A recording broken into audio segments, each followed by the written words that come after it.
ভাব গাম্ভীর্যের মধ্য দিয়ে দেশে পালিত হচ্ছে পবিত্র মাহে রমজান। রমজানের আবেশ বিরাজ করছে ঢাকার সংস্কৃতি পাড়ায়ও। এর মাঝে বাংলা নতুন বছর তার আগমনের বারতা জানান দিচ্ছে। বৈশাখ বরণের আয়োজন, নারী দিবস উপলক্ষে আয়োজিত অনুষ্ঠান সহ সপ্তাহের সংস্কৃতি পাড়ার খবরাখবর জানাচ্ছেন ইমরানুজ্জামান।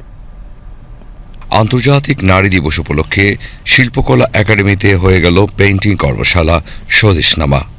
জাতীয় চিত্রশালা ভবনে 5 দিনব্যাপী কর্মশালার প্রশিক্ষক হিসেবে উপস্থিত ছিলেন বরেণ্য শিল্পী আব্দুস শাকুর শাহ।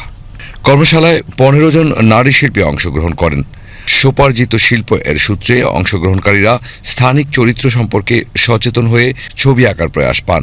বরেণ্য শিল্পী আব্দুস শাকুর শাহ তার আপন চর্চার সূত্রে শিল্পীদের দেশজ চরিত্র বিষয়ে সচেতনতা বৃদ্ধির বিষয়টি উপজীব্য করে এই কর্মশালা পরিচালনা করেন।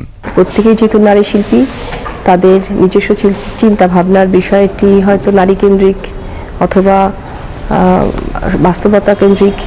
সত্যি কথা বলতে যেটা যে অ্যাকচুয়ালি আমরা মনের ভিতর থেকে, অন্তরের অন্তঃস্থল থেকে যে ধারণাটাকে বিলিভ করি বা বিশ্বাস অর্জন করেছি এ পর্যন্ত চিত্রকর্ম করতে করতে, সেই জিনিসটাকে ফুটিয়ে তুলছি। বাংলাদেশের লোকজ সংস্কৃতির একটা অংশ, লোকশিল্পের একটা বিশাল অংশ জুড়ে আছে আলপনা। সেই আলপনাকে আমি আসলে আমার কাজের মাধ্যমে নতুনভাবে প্রেজেন্ট করার চেষ্টা করি। নারীকে নিয়ে দুটো পেন্টিং করছি আমার মতো করে, আমার কিছু সাবজেক্ট ইন করে। শিল্প তৈরি কর্মশালার মধ্য দিয়ে শুরু হয়েছে ঢাকা বিশ্ববিদ্যালয়ের চারুকলা অনুষদের বৈশাখ উদযাপনের প্রস্তুতি। চারুকলা অনুষদ প্রাঙ্গণে কর্মশালার উদ্বোধন করেন বরেণ্য শিল্পী প্রফেসর ডক্টর আব্দুস সাত্তার। প্রতি বছরের ন্যায় চারুকলার শেষ বর্ষের ছাত্রছাত্রীদের তত্ত্বাবধানে এবারও বৈশাখ উদযাপন অনুষ্ঠিত হবে।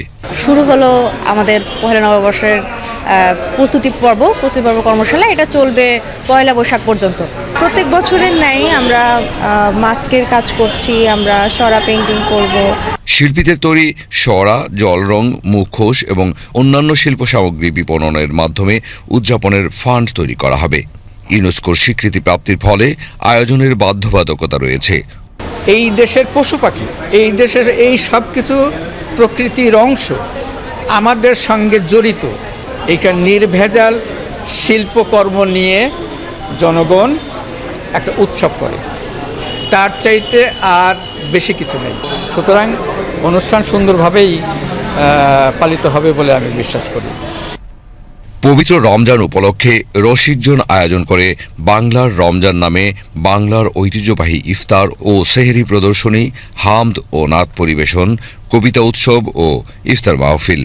ঢাকা বিশ্ববিদ্যালয়ের টিএসসির পায়রা চত্বরে আয়োজিত বাংলার রমজান অনুষ্ঠানে দেশের বিভিন্ন এলাকার ইফতারি ও সেহরির খাবারের আড়ং উপস্থাপন করা হয়। আমাদের গ্রামগঞ্জ থেকে শুরু করে অঞ্চল ভিত্তিকভাবে কি কি খাবার আসে সেই বিষয়টা তুলে ধরার জন্য আমাদের এই প্রোগ্রামটা, এই আয়োজনটা করা হয়েছিল। তো আমি যদি আসলে আপনাদেরকে শুরু করি, আমাদের এখানে 4-5টা অঞ্চলের আর কি মূলত খাবার আছে। কলা দুধ ভাত, তারপর আমরা রেখেছি আমসত্ব দুধ ভাত, খুদ ভাত, ভর্তা, চুই ঝাল, পোলাও বুট, ওই টাইপের জিনিসগুলা। অনুষ্ঠানে কবিতা আবৃত্তি, হামদ ও নাতে রাসূল পরিবেশিত হয়।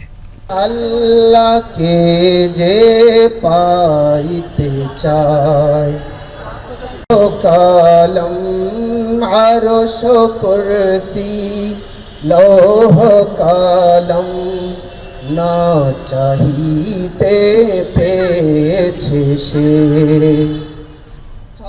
Imranuzzaman, BTV news. ভালোবেসে